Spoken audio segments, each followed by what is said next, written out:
So let's have a look at this homework that's coming due.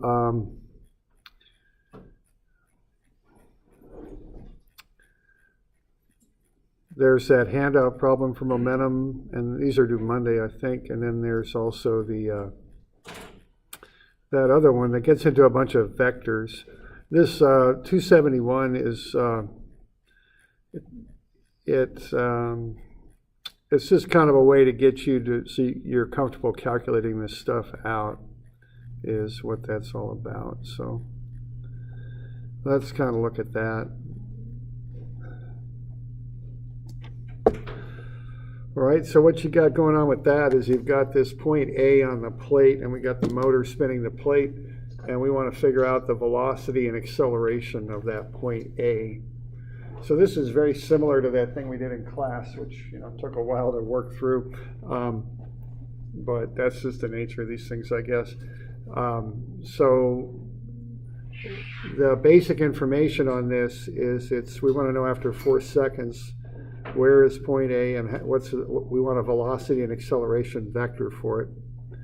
And you're given the constant angular acceleration of 0.3 radians per second squared, and you're given that starting position there.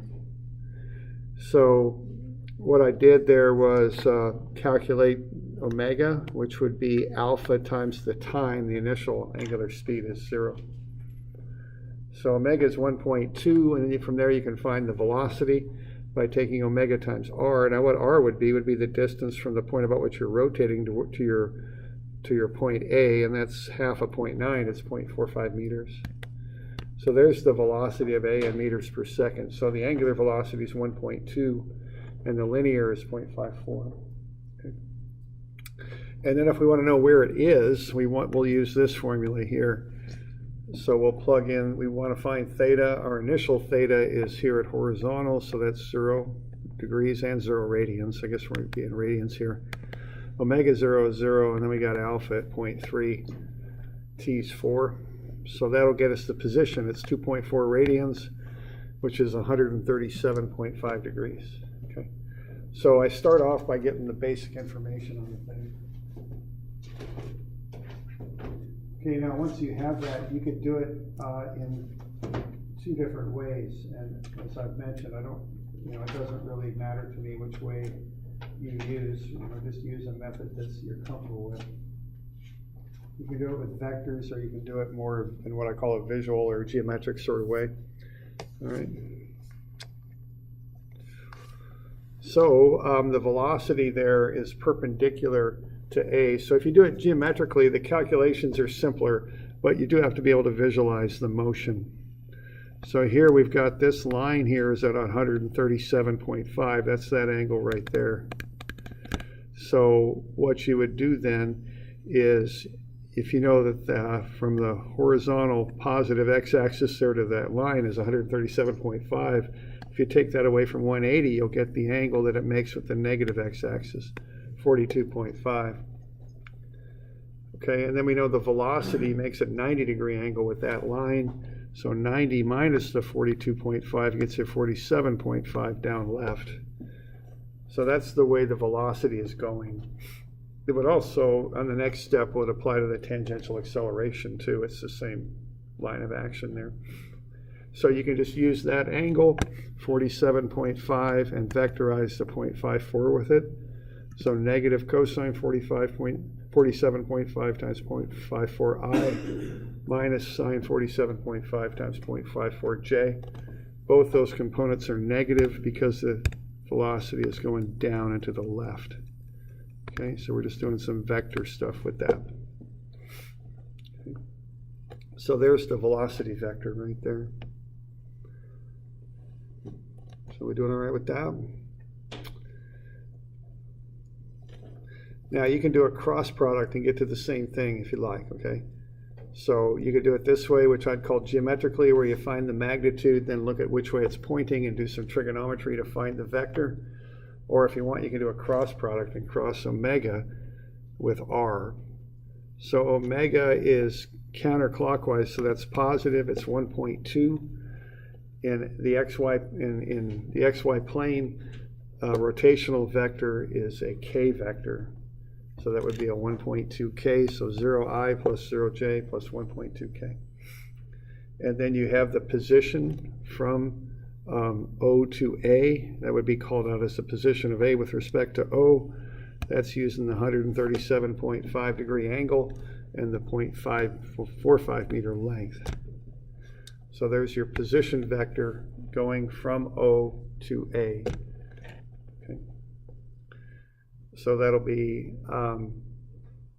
negative 0.332i plus 0.304j. Right there. And then you just do the cross product there, cross off the top row, first column, and cross multiply what's left.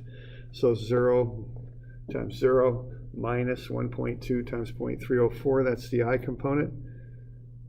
Kind of looks like I forgot to put an I in there, didn't it? That should be an I right in there.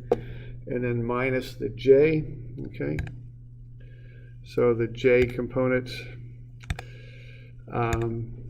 will be cross off the middle column, top row, 0 minus 1.2 times negative 0.332. And that's got a negative in it, so it's minus that component. That's the J.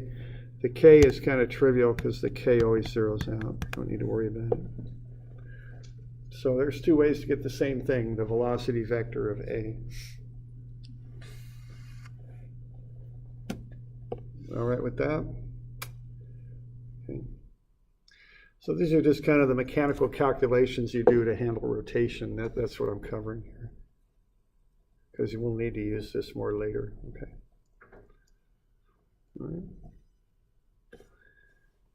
Now the tangential acceleration will be alpha r. You got alpha, you got the radius at 0.45. That's the distance from O to A. It's 0.135. The normal acceleration is v squared over r. Again, you got both those values, so that's 0.648.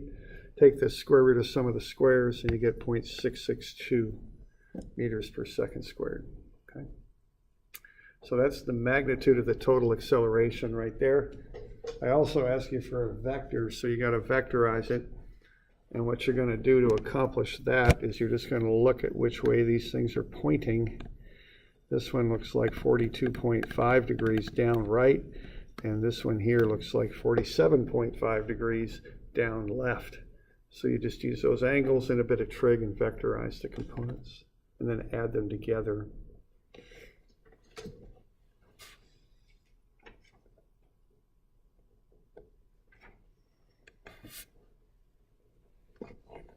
Okay, we're doing okay with that? So that gets you the total just by taking the square root of sum of the squares, because the normal and tangential are at right angles to one another. And then you can just do the vector stuff. Again, it's a bit tedious, but that's just the deal with this. That is an aspect to doing engineering work, is you got to be able to kind of dig in and work through some of this stuff sometimes. So the tangential is down left at 47.5, so it's negative cosine 47.5 times the 0.135 magnitude. That's the I, minus 47.5 sine of that times 0.135, and that's J. So minus I and J, because it's going to the left and it's going down. So left is negative I and down is negative J. And then the normal, you got cosine, you're dealing with a 42.5 degree angle. Cosine 42.5 times 0.648 is the I, and sine 42.5 times 0.648 is the J. Okay, so the I is positive because it's to the right, and the J is negative because it's down. That's the normal acceleration. So you get those two vectors, and you just add them up to get the total. Okay. That's about it with that.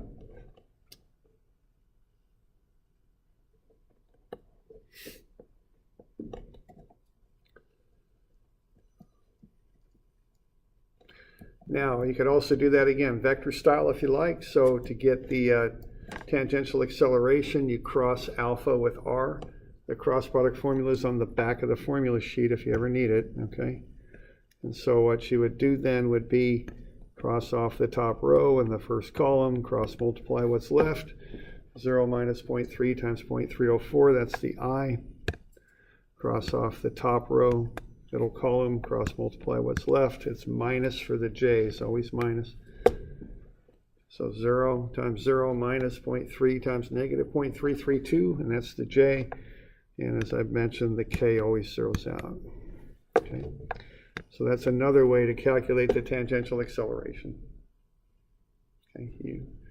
You could do it one way or the other. You don't need to do it both ways. I'm just showing you both ways. Okay. And then the normal acceleration is a little different. It's not a cross product. It's omega squared multiplied by the position vector.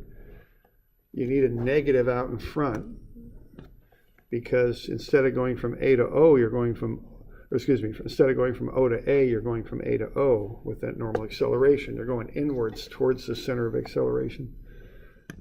The negative goes outside of the parentheses when you square omega. And then you just square that and multiply it through the position vector with a negative sign out in front. And that'll get you the normal vector. And then you just add them up just like before. Okay. So just pick a way that you like to work with it and just do it that way. I kind of do it geometrically. That's kind of how I like to work through them. But I think at OSU, they tend to use crosses and vector products a lot. So that's how they do them at OSU. So you can do whatever suits you. If you're a mechanical kind of engineer, you're going to take dynamics too at OSU. You'll get a second run at this. So keep that in mind. Okay. All right. So that's that one. A little long. But that's the deal with that. We'll use some of those ideas later is why I have you do that. All right. Now we got that handout problem. There we go. So I think we did a bit of work with this in class. So does everybody have a copy of this? Anybody need a copy? You do? Okay, a couple of you. Just the two, because all I got is 2 copies. So you won't be able to make copies if I need to.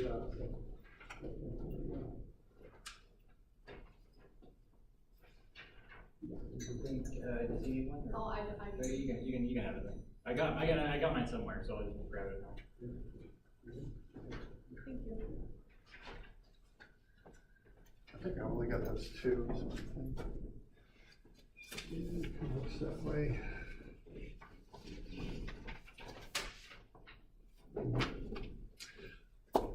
All right, so the deal with this is done in a step-by-step fashion. This is basically, it combines work energy and momentum. It's a bunch of kind of step-by-step kind of things going on here.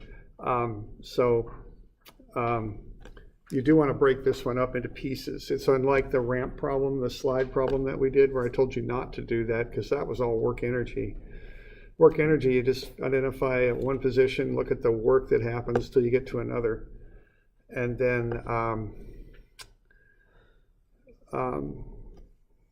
that's how you do that. But with this, you really do want to break it up into pieces.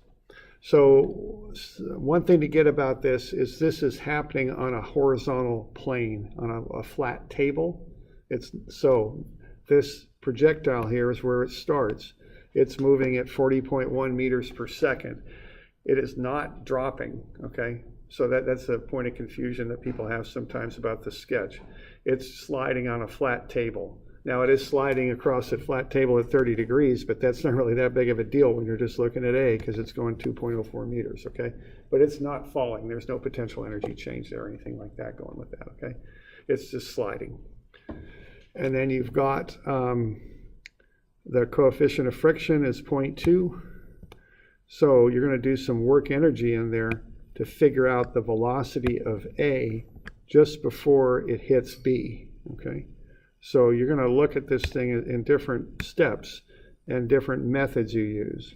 So this will be work energy here for this piece here. And what you're going to find is right before it hits B, its velocity is 40 meters per second. Okay. So that's the first step. All right, now you got a collision going on here. Now, whenever you have collisions, it's momentum, okay? You don't You can't do a collision with work energy. It just doesn't work because you get sound and heat and all that. And you can't really track that, and that takes energy out of the system. So you got to do momentum analysis with that collision. The other thing is you're changing direction. We've got B in a channel where it moves in the straight X direction. Okay. So, and you're coming in at that 30-degree angle. So you've got to do a bit of trigonometry with that to solve that out. And what you're going to end up with after the collision is the velocity of A and B together is 8.66. So this will be 40 meters per second. This is, I think, 8.66 meters per second. Okay. And you can check that out and kind of prove it to yourself when you run the numbers on that. Okay, and now we're going to slide down another channel. A and B together will slide down a channel, and that'll be work energy. To analyze that again. And that is one thing with these different methods that we're using we want to get used to, is picking the method that gets us the most efficient solution. The variables with that are basically the distance. You've got the velocity before, you've got the coefficient of friction, and you want to find the velocity after it slides down that 2.1 meters of channel. So that's a work energy analysis there. Okay. All right, now things start getting into angular momentum, because what's going to happen is it's going to hit C. But when it hits C, this whole system's going to start to rotate. So that's what this picture is down at the bottom. It's a different view. It's a front view of this system right here. Okay. So I'll move that one little note up here. All right, so this is going to be angular momentum.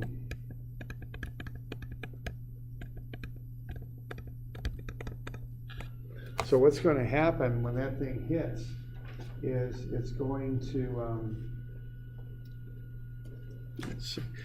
the whole system's going to rotate. So the velocity of AB just before it hits C, I think we pretty well agreed, was 8.17 meters per second. So that's the velocity right there, right as it's coming in. Now, this gets a little bit more involved, though, because one, it rotates about 0.0. Two, AB embeds in C, so ABC rotate. But not only do they rotate, but you've got D over here that's rotating too. Okay? So you've got ABC rotating about O, as is point D. So their velocities look something like that. Okay. So we good with that business there so far? Do we got any questions on that? And that causes some complications with the analysis, because when that collision occurs, okay, that's linear momentum right there, but it's about to turn into angular, because what that little triangle represents is AB. It's going to knock into C here, and ABC will start to rotate, but we've got this weight on the other side that will rotate also. So ABC rotate, and D does also. So we end up with that. Okay? So that's going to require an angular momentum analysis. You have to do it that way. Okay? There's no way around that I know. Now, another little complication on this is that VABC is not equal to V sub D. Okay? And the reason is they're both different distances away from that center point, 0.4 and 0.7. So on account of that, they don't have the same velocity. So if I take this ruler here and I grab it not in the middle but off towards one side and I rotate it, this point has a higher velocity than that one, right? You all good with that? Primarily on account of those different distances that the points are from the center. Now, you're only going to have one equation to analyze this thing with, and that's angular momentum. So you're going to have to come up with a way of reducing this down to one variable. Okay? So that's how you're going to have to do that. Now, for some hints on how to do this, you could kind of look at the homework that you did for today. And what I had there was a bunch of these short little angular momentum problems. Each kind of has its own little lesson to be learned, you might say, or point to be made, or I don't know quite how to say that. But okay, like this one, 261, what's happening there is you're going from linear momentum with that 3 kilogram disc at a velocity of 2 meters per second. It attaches to that armature. When that happens, you get into angular momentum, okay? So that's an example of that transition from linear momentum to angular momentum, where you look at the offset from the center point, and that's your distance. That's the D term on the DMV. So here's the linear momentum, 3 kilograms times 2 meters per second. Knowing that that's going to turn into angular momentum, you want to multiply that by that offset distance of 0.8 meters. Okay. So that's the deal with that one, okay? So that's what you can pick up and apply to the problem that we're working on right now. Okay. Now this one here, we've got angular momentum, but notice we've got kind of a similar situation, don't we? We've got 15 centimeter offset for mass 1 and a 21 centimeter offset for mass 2. What that means is that VM1 is not equal to VM2 because they've got different offset distances from that center shaft they're rotating about. So you got to find a common variable. So what's the common variable that holds? Yeah, it's theta dot, right? It's the angular speed. Because what's happening there is everything is rotating about on the same horizontal shaft there. Okay, so this entire shaft that I've sketched up here has the same theta dot. The thing that influences the different velocities is the offset distances, but the constant is theta dot. You okay with that? It's just pure rotation, right? Yeah, right. Theta dot's just the rotation. So, okay. But there's one shaft there, right along here. So it's got one theta dot. The whole thing does. Similarly, you've got one shaft. So it's going to have one theta dot.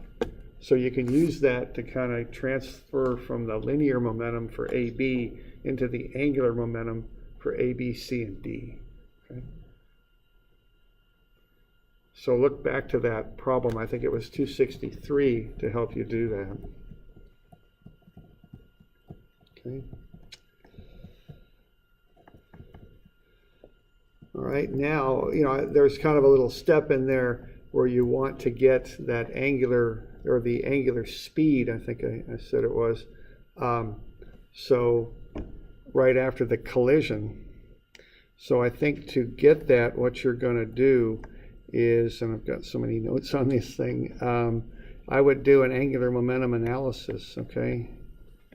Sum of dmv plus mdt, but we're going to take that time down to 0, so we're not going to have to worry about that, and that'll be sum. And the sum is very important there, dmv. Maybe I'll take these subscripts off because it's a summation. Okay? Now, remember, they're sums, so there's going to be more than one term in there. And you're going to have to use the fact that V is equal to R theta dot to get that down to one variable. That's what you're going to have to do. And on that first step, you'll solve for theta dot. Okay? Is there any way to find the time without finding theta dot, or do you just find theta dot? Well, this step is really kind of optional. I just have people do it to make sure they get the concept and they're on the right track. So there is a way to find the time without finding theta dot? Yeah, you can just go from this. You can take this piece. Yeah. Actually, take this piece here. Then treat the friction like a moment. And then, so it'd be some of it dmv minus mdt is equal to 0. And so you could do it that way and get right to it. and find the time. You don't really have to find that angular velocity to get to the time it takes for it to stop. It's not a requirement. Okay. And the force there would just be the friction force, so the two different ones. Yeah. So, and again, I kind of had this other stuff that I gave you But to it's do. different, because like, the moment armor is different for both of them. Right? But you're not summing forces, you're summing moments. So you can find the moment for each on each side and just add them together. Oh, okay. I get it. It's similar to this in that you're kind of taking the angular momentum, taking away the moment times the time and setting it equal to 0 because you want to know the time for it to stop. And so what you're going to do here is for the moment on that problem 261, it was a frictional moment like on a bearing or something like that. But on this one, it's going to be the friction. Not a moment like it was on problem 261, but a frictional force times the distance. Yeah. And this frictional force times the distance. Yeah. You just Okay. treat each one as a different part and cut off one side of the system. Yeah, but you got to have, the theta dot is kind of what keeps them together, you kind of have that. Okay. Or the moment. Does finding a theta dot does make finding time easier. Well, I don't know. It's not required. I mean, you can go right from MV, add a D to it on the left, and then take minus MT on the other side and set it equal to 0. You could do that. Yeah.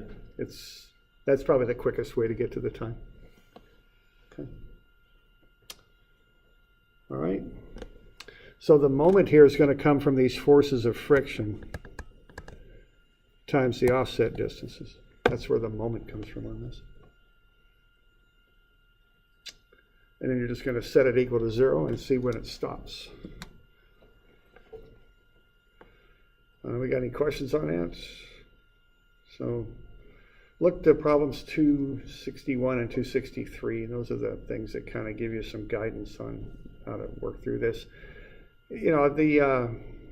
From my experience with this, the calculations aren't really the hard part. They're pretty straightforward, really, but the concept is a little bit more of the difficulty on this. Okay.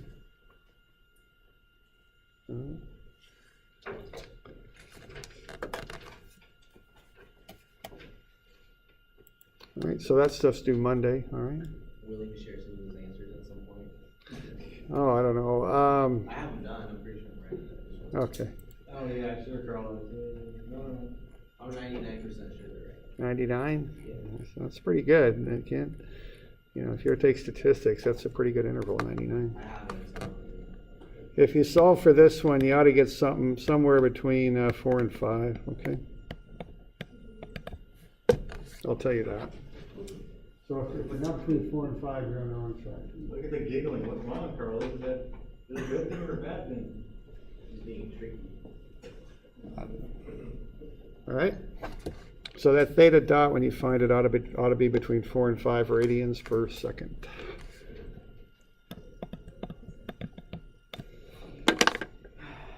What about for the time? Any difference?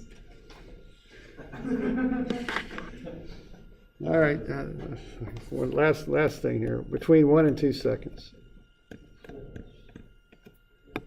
Okay? At least that'll narrow it down for a lot of people. Yeah. There we go. So between 4 and 5 for theta dot and 1 and 2 seconds for the time. Okay?